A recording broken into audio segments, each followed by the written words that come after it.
नमस्कार, मैं हूं आपके साथ अंकिता पाल। बुलेटिन की शुरुआत करते हैं। हरियाणा के कैबिनेट मंत्री कंवरपाल गुर्जर ने मीडिया से बात करते हुए कई मुद्दों पर विस्तार से चर्चा की है। इस दौरान कैबिनेट मंत्री ने इंडिया गठबंधन पर जमकर निशाना साधा और कहा कि लोकसभा चुनावों को लेकर बीजेपी पूरी तरह से तैयार है। आगे उन्होंने यह भी कहा कि मोदी सरकार ने धारा 370 हटाई और जनता उन्हें 370 का सीटों का आशीर्वाद देगी। वहीं एनडीए सरकार 400 पार का जीत भी दर्ज करेगी। लोकसभा चुनावों को लेकर उन्होंने कहा कि साथ ही उन्होंने ये भी कहा कि चुनाव समिति को लोकसभा प्रत्याशियों के नाम पर मंथन करके शीर्ष नेतृत्व को भेज दिया जाएगा। आगे का फैसला शीर्ष नेतृत्व करेगा।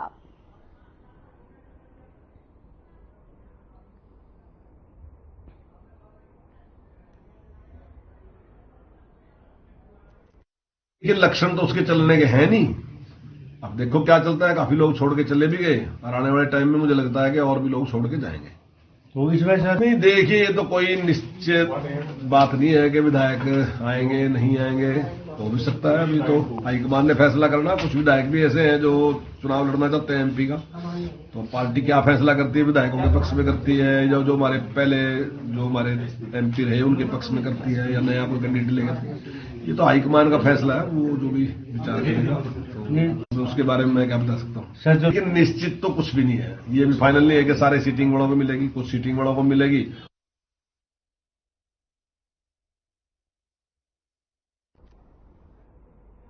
खबर यमुनानगर से है, जहां पर हरियाणा के कैबिनेट मंत्री कंवरपाल गुर्जर ने विधायक आदर्श ग्राम योजना के तहत में लगभग 1 करोड़ 70 लाख रुपए की लागत से बनकर तैयार हुए नवनिर्मित सामुदायिक भवनों का उद्घाटन किया है। स्कूल शिक्षा मंत्री ने भी बताया कि सामुदायिक भवन का न केवल यहां के लोगों को लाभ होगा, बल्कि इसके आसपास के दर्जनों गांवों के लोगों को भी इसका सीधा लाभ मिलेगा। इन सामुदायिक भवनों के माध्यम से गांव वालों को कई तरह की सुविधाएं भी मिलेगी और उनके सार्वजनिक कार्यों को करने के लिए स्थान उपलब्ध होगा। उन्होंने यह भी कहा कि बीजेपी की प्रदेश सरकार का मुख्य उद्देश्य यही है कि लोगों को अपने सामाजिक एवं धार्मिक कार्यक्रमों, शादी समारोह के लिए नजदीक ही निश्चित स्थान जो है वो मिले।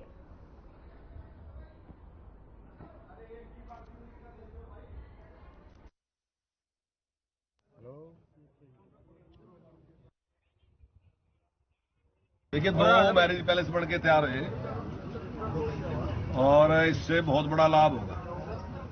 छछरौली जो है वो तो वैसे तो कस्बा है, पर गांव है और गांव की दृष्टि से सबसे बड़ा गांव है मेरे पूरे इलाके का, और लगभग मैं समझता हूं कि 15,000 के करीब आबादी होगी। तो यहाँ एक बहुत बड़ी जरूरत थी इस चीज की, तो आज यहाँ पे बढ़ के तैयार है यार। मैं समझता हूँ काफी लाभ होगा। दूसरा जयदर में बढ़ के तैयार है यार, वो लगभग 3 गांव जो है आसपास उसको लाभ होगा। जयदर को भी, जयहदरी को भी, मूलखेड़ी को, और वहाँ रास्ता है, वो रास्ता भी हम जल्दी बनवाएंगे। उस रास्ते से मैं समझता हूँ कि मूलखेड़ी नजदीक भी होगा, तो मैं समझता तो काफी गाँव को इसका लाभ है।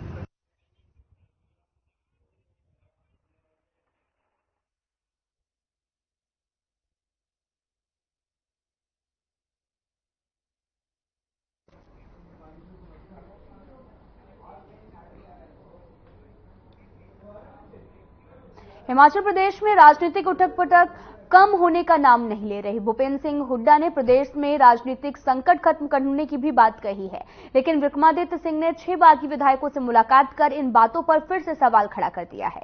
हुड्डा ने कहा कि किसी से मिलने से कोई ऐतराज नहीं है। विक्रमादित्य सिंह के दिल्ली जाने पर हुड्डा ने कहा कि अपने कामों को लेकर दिल्ली जाने में क्या बुराई है। हिमाचल में 5 साल कांग्रेस की सरकार चलेगी। सुखविंदर सिंह सुक्खू ही सीएम है। और विधायक विक्रमादित्य के बागी विधायकों से मिलने पर भूपेंद्र सिंह हुड्डा ने कहा कि इस पर किसी को आपत्ति नहीं होनी चाहिए।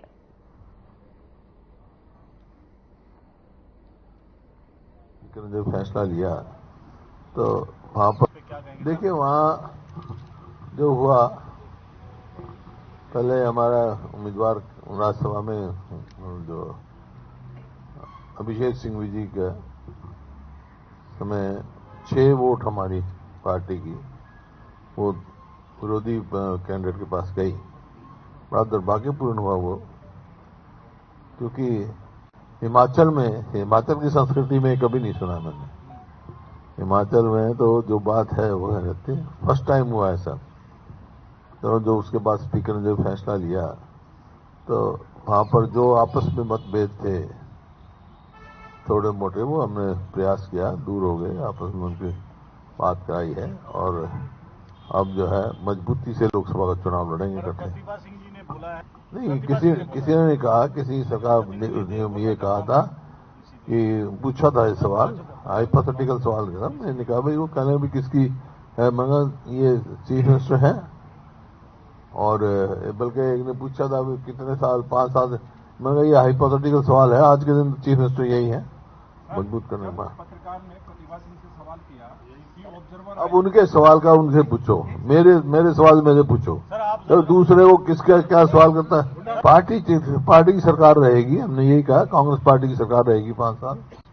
देखिए वहां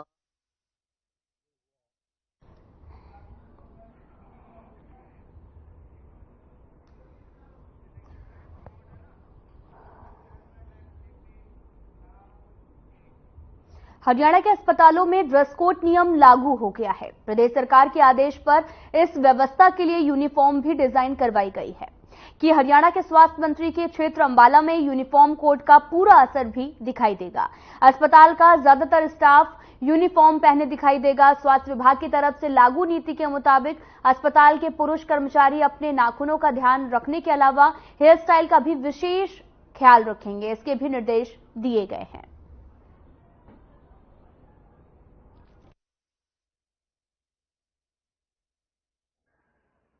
प्रदेश सरकार के दिशा निर्देशों के हिसाब से, ऑनरेबल एचएम साहब के दिशा निर्देशों के हिसाब से ड्रेस कोड जैसे आपको पता ही है कि लागू किया गया है, पहले भी लागू किया गया था और अब एक बार से अब दोबारा हम कहा गया है। तो उसमें सभी जो अलग अलग स्टाफ मेंबर्स हैं, चाहे वो डॉक्टर्स हैं, स्टाफ नर्सेज हैं और सिक्योरिटी गार्ड्स हैं या एचआरएन के एम्प्लॉइज हैं, सबका एक डिटेल्ड गाइडलाइंस आई थी हमारे डीजीएचएस ऑफिस से, और उसको हमने आगे सर्कुलेट कर दी गई थी पहले भी, और अब कल ही यहाँ से दोबारा लेटर हमने इशू किया है।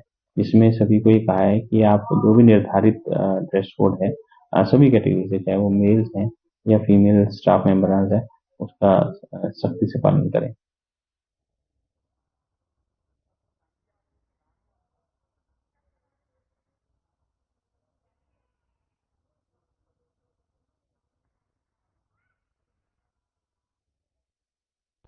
कैथल में बिल्डर शहर में सभी नियमों को ठेंगा दिखाते हुए पैसों के दम पर नई नई कॉलोनियों को काट रहे हैं। ऐसे बिल्डरों के खिलाफ अधिकारियों द्वारा सख्त कार्रवाई न होने से बिल्डरों में शासन और प्रशासन का डर नहीं है, और यही कारण है कि शहर में 5 कॉलोनियां अवैध रूप से काट दी गई हैं। वहां पर लोगों ने प्लॉट के लिए भी ले लिया है और कहीं कहीं पर घर भी बनाने शुरू कर दिए हैं। सरकार ने इस मामले में सख्त कार्रवाई के निर्देश भी दिए हैं और नगर परिषद के बिल्डरों समेत 5 अवैध कॉलोनियां काटी गई हैं। प्लॉट खरीदने और मकान बनाने की तैयारी करने वाले 22 लोगों को नोटिस भी जारी किया गया। सभी से 7 दिनों में जवाब देने को भी कहा गया, और साथ ही आपको बताते चलें कि नोटिस में यह भी कहा गया है या तो वे अपने बनाए अवैध निर्माण को स्वयं ही गिरा दें, वरना संतोषजनक जवाब न मिलने पर नगर परिषद अपने स्तर पर अवैध निर्माण को गिराने का काम करेगी।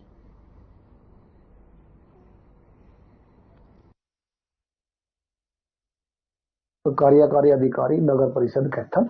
सर, कैथल में जो अवैध कॉलोनी काटने वाले लोग हैं उनको नोटिस दिया गया था, किस तरह की कार्रवाई उस नोटिस में लिखी गई थी और आगे क्या कार्रवाई की जानी है?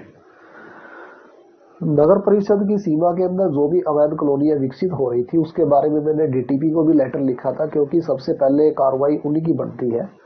जब उन द्वारा कार्रवाई की जाए ना की जाए, उसके बाद वो मकान बनाते हैं, तब कार्रवाई नगर परिषद की बनती है। हमने 4 कॉलोनी के जो मालिक हैं उनको नोटिस दिए हैं। जो इलीगल कंस्ट्रक्शन वहां चल रही है उसके टाइम की नोटिस अवधि 1 की पूरी होगी, दूसरा नोटिस देते हैं ड्यूटी मजिस्ट्रेट लगा के। हम जो अनाधिकृत निर्माण है उनको गिराने की कार्रवाई जल्दी शुरू करेंगे।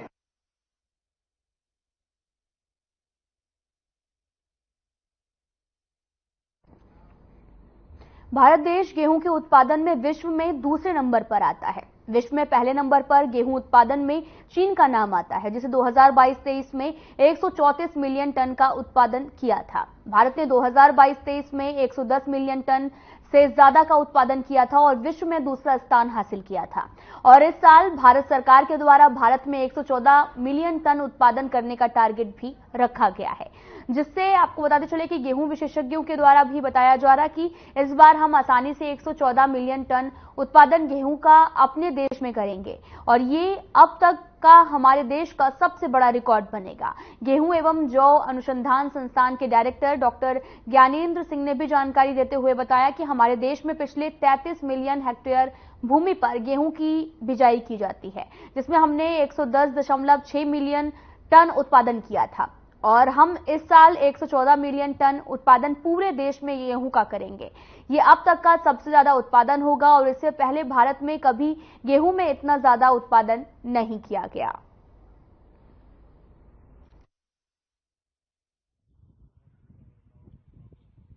नंबर 1 हो और हम चाहते भी हैं कि देश गेहूं के क्षेत्र में प्रगति करे, दिन दूनी रात चौगनी, ताकि किसान समृद्ध हो और जो वैज्ञानिक अनुसंधान कर रहे हैं वो हम उसको लॉजिकल एंड तक लेके जाएं।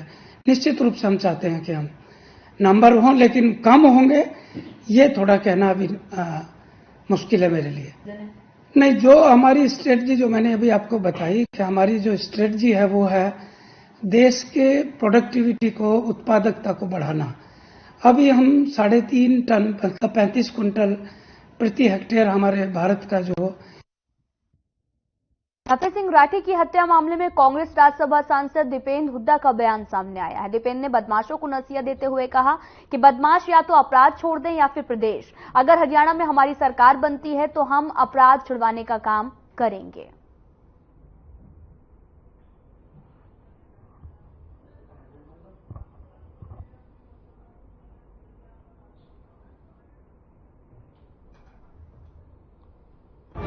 कर्मचारी ओल्ड पेंशन छोड़ दें या अपराध छोड़ दें, नहीं तो परिवर्तन होगा। कांग्रेस पार्टी की सरकार बनेगी और सरकार जब बनेगी तो हम ऐसे अपराधियों को छोड़ेंगे नहीं। आज मैं ये दोबारा से एक चेतावनी आपके माध्यम, क्योंकि ये सरकार तो फेल है, खट्टर सरकार फेल हो गई। ये केवल पुलिस का बल का प्रयोग प्रदेश के हर वर्ग के ऊपर अत्याचार करने के लिए करती है। प्रदेश का आड़ती आंदोलन करता है तो उस पर पुलिस बल, कर्मचारी ओल्ड पेंशन स्कीम के लिए आंदोलन करता है उस पर लाठीचार्ज, सरपंच आंदोलन करते हैं उस पर लाठीचार्ज, किसान आंदोलन करता है तो किसान पे लाठीचार्ज, कहीं गोलीबारी, कहीं आंसू गैस। ना छोड़ दें या अपराध छोड़ दें, नहीं तो परिवर्तन होगा। कांग्रेस पार्टी की। आपको बता दें कि दीपेंद्र की बदमाशों को दो टूक और साथ ही पूरा मामला कलावली का है, जहां पर अपराधी और गैंगस्टर को धमकी भी दी गई है कि हरियाणा छोड़ दें या फिर अपराध छोड़ दें।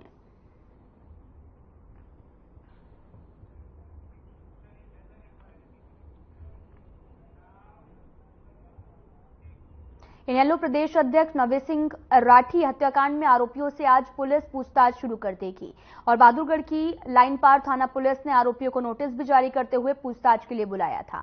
तो वहीं कांग्रेस नेता विजेंद्र राठी और संदीप राठी से भी पुलिस पूछताछ कर रही है। बहादुरगढ़ से बीजेपी के पूर्व विधायक नरेश कौशिक और बहादुरगढ़ नगर परिषद के वाइस चेयरमैन राजपाल उर्फ पालेराम शर्मा से भी पूछताछ के लिए थाने के लिए में बुलाया गया।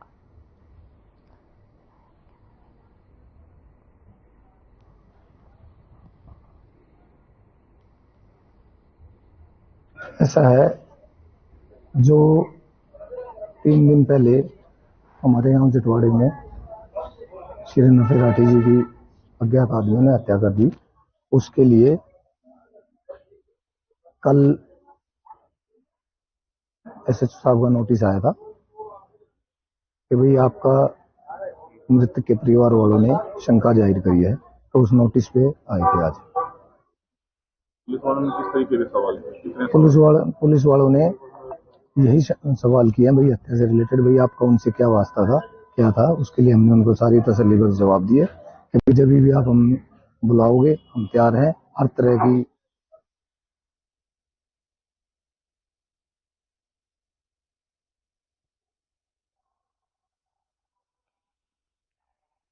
कांग्रेस विधायक डॉक्टर बिशन लाल सैनी ने आज अपने कार्यालय में स्थानीय लोगों की समस्याएं सुनी हैं और जल्द उनके समाधान का आश्वासन भी दिया है। इस मौके पर विधायक ने पत्रकारों से बातचीत की और कहा कि जहां पर हिमाचल में हुए राजनीतिक घटनाक्रम को लेकर बीजेपी पर निशाना साधा, वहीं कई अन्य मुद्दों पर भी बेबाकी से जवाब दिया है। विधायक डॉक्टर बिशन लाल ने कहा कि बीजेपी ने हमेशा धन और बल के साथ में सरकारों को गिराया है, लेकिन हिमाचल में बीजेपी ने ये कोशिश की थी जिसके लिए विधायकों पर धन बल का पूरा इस्तेमाल भी किया गया, लेकिन बीजेपी अपनी मंशा में कामयाब नहीं हुई है।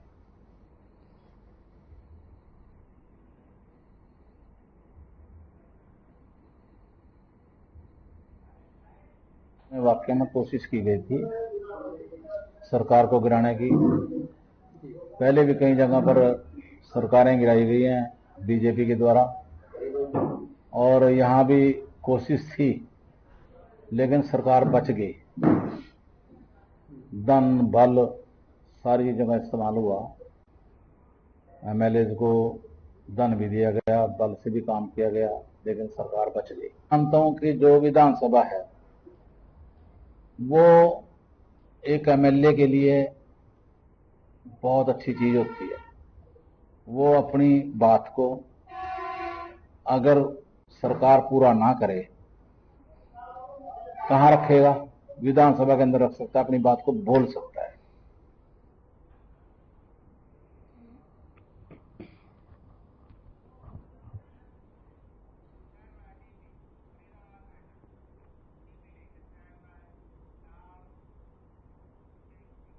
फरीदाबाद में बीजेपी के जिला कार्यालय अटल कमल पर आज तमाम कार्यकर्ताओं के साथ बैठक का आयोजन किया गया और इस बैठक की अध्यक्षता जो है वो हरियाणा के पूर्व मंत्री मनीष ग्रोवर ने की है। और मनीष ग्रोवर ने बताया कि जिस तरीके से बीती 30 जनवरी को हरियाणा के 10-10 लोकसभा में लोकसभा कार्यालय का उद्घाटन किया गया, इस तरह से हरियाणा के सीएम मनोहर लाल वर्चुअल माध्यम से हर विधानसभा में पूरे प्रदेश के अंदर कार्यालय का उद्घाटन करेंगे।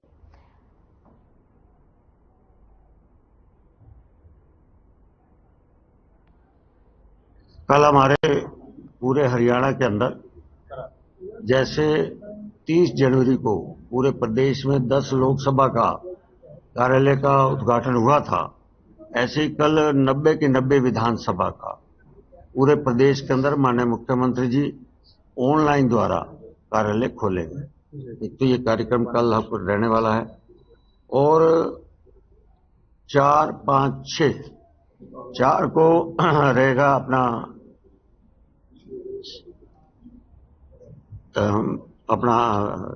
स्कूटी मार्च जिला अनुसार और 5 को रहेगा मैराथन।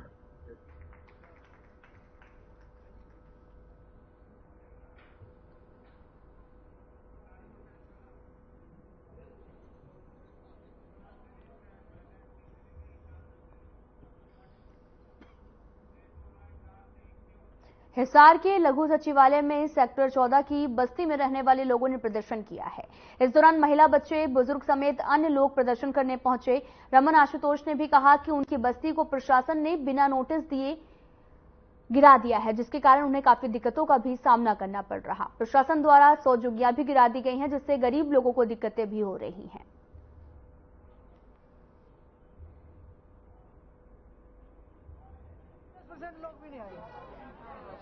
कि भाई इतने दिन का टाइम आप अपनी जगह खाली कर लो या कुछ भी हो, लेकिन इनके पास ना तो कोई नोटिस आया ना, और सारे हम आया एसडीएम और बोलता है कि 2 घंटे का टाइम है तुम्हारे पास और इन जगह खाली कर दो। ये बोलते हैं कि सर हमें कम से कम 1-2 दिन का टाइम तो देना चाहिए था, लेकिन इनको कोई टाइम नहीं दिया गया और आता है और पीला पंजा लेकर के और धड़ाधड़ इनकी झुग्गियों गिरता है। और पत्रकार महोदय, मैं एक बात और बता देना चाहता हूँ, इनकी झुग्गी झोपड़ी के अंदर मात्र 10 दिन का बेटा है और ऑपरेशन से हुआ है, लेकिन वो चिल्ला रही है, रो रही है कि सर कम से कम इस बच्चे की तरफ देखो, मैं कहां जाऊंगी, रात को कहां आयो करेगी। तो उस टाइम मेरे बड़े भाई प्रदीप भानखड़ भीम आर्मी से पहुंचते हैं और पीले पंजा को रुकाते हैं और पीले पंजे को रुकाकर एसडीएम के साथ बातचीत करते हैं और एसडीएम का इतना माथा गर्म था, इतना दिमाग खराब था कि वो बोलता है जो तुझे करना वो कर ले। लेकिन अभी हमारे साथ डीसी साहब के साथ मीटिंग हुई है, डीसी साहब ने उनसे वीडियो मांगी है और अभी हमारे बड़े भाई टेस्ट बनवाने के लिए गए हुए हैं।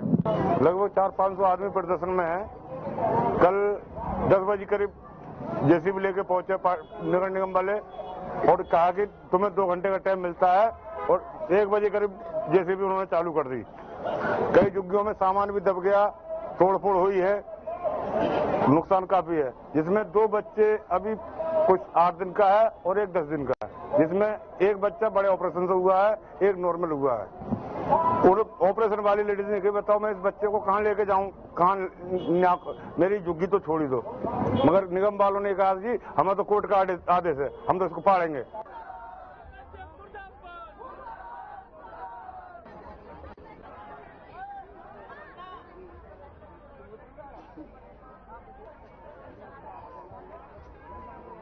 चरखी दादरी जिले के आशा वर्करों ने चरखी दादरी में विधायक नैना चौटाला और सोमवीर सागवान के आवास पर पहुंचकर ज्ञापन सौंपा। पंचकुला में आशा वर्कर्स पर पुलिस प्रशासन द्वारा किए गए दुर्व्यवहार को लेकर नारेबाजी करते हुए रोष जताया है। आशा वर्कर्स यूनियन राज्य उप प्रधान कमलेश ने भी बताया कि आशा वर्कर्स की आवाज को दबाना चाहती हैं और साथ ही उन्होंने ये भी कहा कि सरकार जल्द से जल्द आशा वर्कर्स की सभी मांगों को पूरा करे।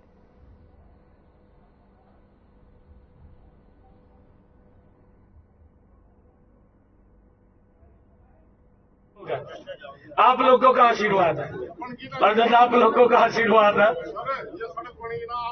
बढ़ेगी, मैं कह रहा हूँ, मैंने कह दिया बढ़ेगी। 250 करोड़ रुपया भाइयों, यहाँ भगवान श्री कृष्ण ने गीता का संदेश दिया और उस स्थल को वहां पर संवाद केंद्र बनाने का काम उसके 2 लॉन्च अभी किए हैं, अभी कुछ और एरिया है और जितने हमारे महाभारत कालीन तीर्थ स्थल हैं उन तीर्थ स्थलों का भी जीर्णोद्धार करने का काम ये नरेंद्र मोदी की सरकार ने इन्हीं भाइयों 10 वर्षों के अंदर किया है। हमारे आर्मी के अगर यहाँ पर्सन बैठे होंगे उनको बखूबी इस बात के बारे में मालूम होगा।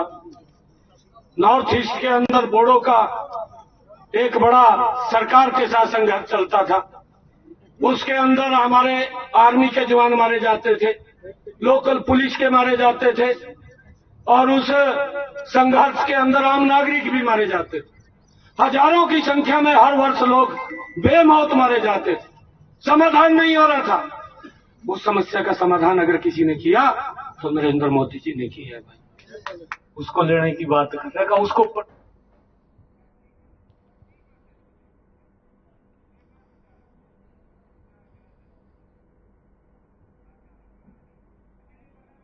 आपको पता चलेगा पूरा मामला चरखी दादरी का है, जहां पर आशा वर्कर्स का रोष प्रदर्शन देखने को मिला। विधायक आवास पर उन्होंने ज्ञापन भी सौंपा है और साथ ही सरकार जल्द से जल्द आशा वर्कर्स की मांगों को पूरा करे और दुर्व्यवहार को लेकर नारेबाजी भी की गई है। आप तस्वीरें देख सकते हैं जो कि चरखी दादरी से हैं, जहां पर आशा वर्कर्स ने रोक प्रदर्शन भी किया है। आप तस्वीरें देख सकते हैं जहां पर एक जगह पर इकट्ठा होकर लगातार ज्ञापन भी सौंपा है और अपनी मांगों को लेकर प्रदर्शन करती हुई नजर आ रही हैं। खबर रेवाड़ी से है, जहां पर पंचायत की जमीन पर किए गए अवैध कब्जे पर प्रशासन का बुलडोजर चला है। पुलिस फोर्स को साथ लेकर मौके पर पहुंचे अधिकारियों ने बीकानेर गांव की जमीन पर लोहे की टीन शेड से बनाई गई 3 दुकानों पर कार्रवाई की है। अतिक्रमण की कार्रवाई करने के दौरान पंचायत अधिकारी, ग्राम सचिव और अन्य प्रशासनिक अधिकारी मौजूद रहे। ड्यूटी मजिस्ट्रेट मंजीत सिंह ने भी कहा कि पंचायत की जमीन पर अवैध कब्जा था। अवैध कब्जे को हटाने के लिए ऑर्डर आए हुए थे, जिस ऑर्डर के आधार पर कार्रवाई की गई और बीकानेर गांव के सरपंच प्रतिनिधि ने भी कहा कि कुछ लोगों ने पंचायत की जमीन पर अवैध दुकानें बना रखी हैं, जिसके बाद अब प्रशासन ने कार्रवाई भी की है।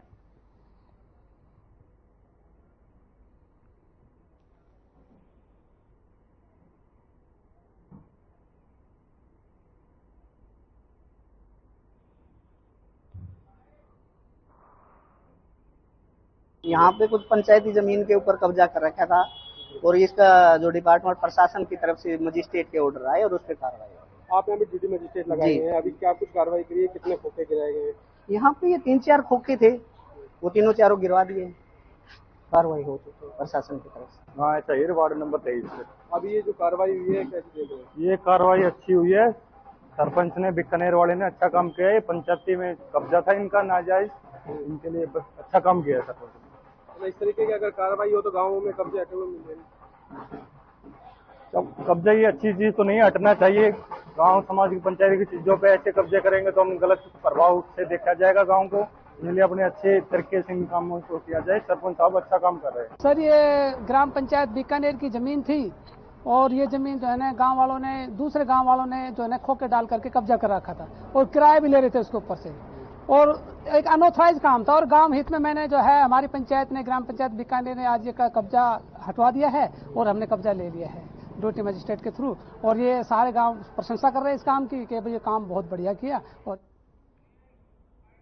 फिलहाल इस वीडियो में इतना ही। नमस्कार।